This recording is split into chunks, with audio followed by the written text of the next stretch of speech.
When you look at me, who do you see?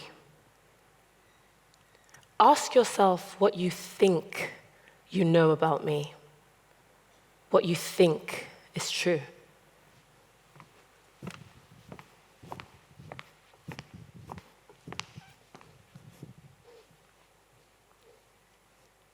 Here are some actual things about me. I'm Nigerian. I grew up in London, but I stay very closely connected to my West African roots. I moved out to Hong Kong in 2018 with my job at a global firm, and I love this city. I adore it even. Arriving in Hong Kong, I could quickly see there weren't many people that looked like me. A 5'8" Black woman, I stood out. I really stood out. People would stare, sometimes take pictures. Taxi drivers would refuse to stop for me. Security guards would take extra special care to check my ID, even if they weren't checking other people's. In fact, one security guard was so diligent, he actually followed me all the way up to the apartment that I was visiting to check that I did indeed know the residents. What did he think I was up to? And I know I'm not alone. Sadly, many of the Black community here have been in similar situations, sometimes worse. Whether that's not being able to rent an apartment because the landlord doesn't rent to Black people, or not being able to access a restaurant or a bar, being turned away. That one's happened to me. Let me ask you this. How many times have you been stopped by the police in Hong Kong? Once? Twice? Not at all? Let me tell you about my friend. We'll call him Emmy. Emmy has been stopped 22 times by the Hong Kong police in the 5 years that he's lived here. 22. Because he looks suspicious. Apparently, looking suspicious is walking down the street while Black, being on your phone while Black, even leaving the office to grab some lunch while Black. Are you sensing a theme here? What is it about our skin, our hair, our culture, quite frankly, our very existence that seems to scream bad, dangerous, criminal? We need to challenge this bias. In May 2020, George Floyd, a Black man, was senselessly murdered by police in the US. Globally, we saw protests, headlines, discourse. Yet the response in Hong Kong was muted. Yes, the city had her own issues with the protests, the impact of the pandemic, but the silence to me was deafening. My friends and I would talk about what it meant to be Black, about the misconceptions we so often faced. We'd say that as Black people, it's as if we have a public relations issue. What could we do to change those misconceptions? How do you handle a race-wide PR issue? Well, you take ownership of the narrative. And one of the most powerful ways to do that is by sharing stories to enrich and rebalance that narrative. Stories humanize us. They connect us. They build empathy, move us beyond stereotypes and assumptions. By getting to the depth of an individual, we find points of similarity and we see ourselves reflected in each other. So that's exactly what my friends and I did. We started Homegrown, a podcast which serves as a voice for the Black experience in Hong Kong.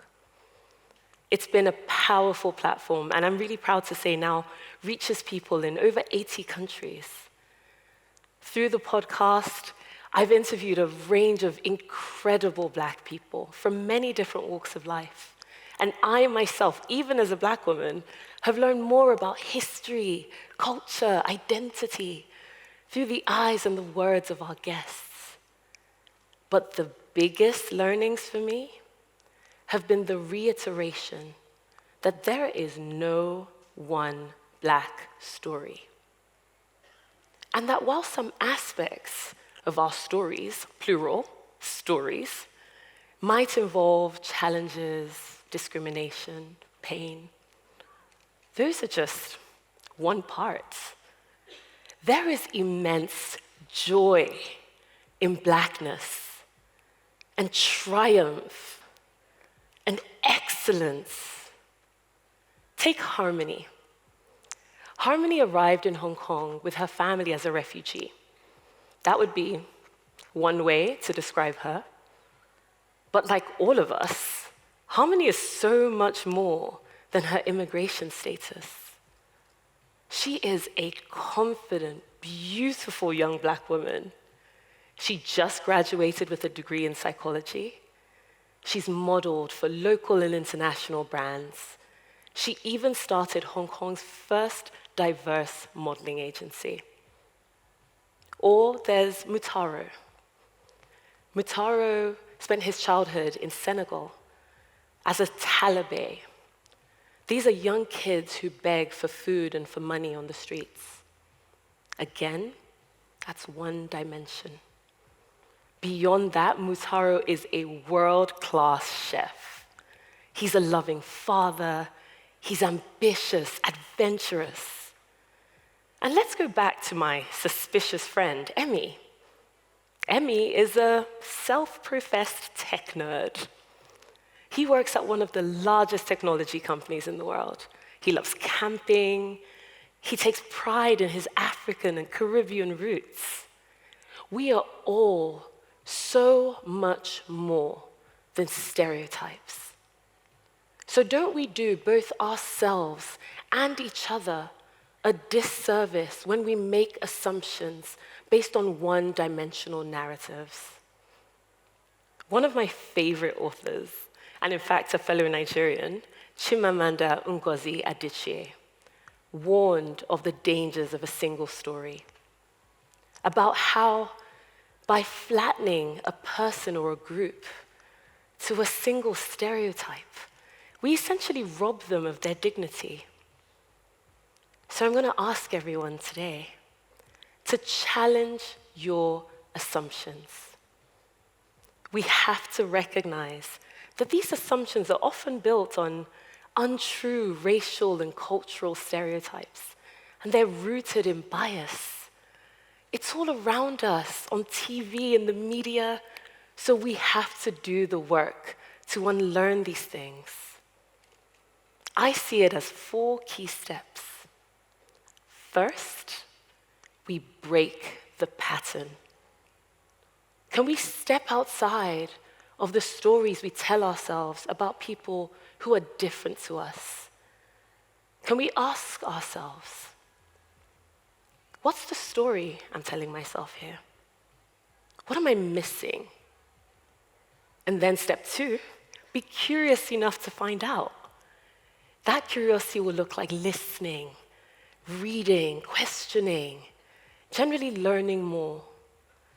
And we take it a step further with point 3, which is to share what we learn with others to help change the narrative.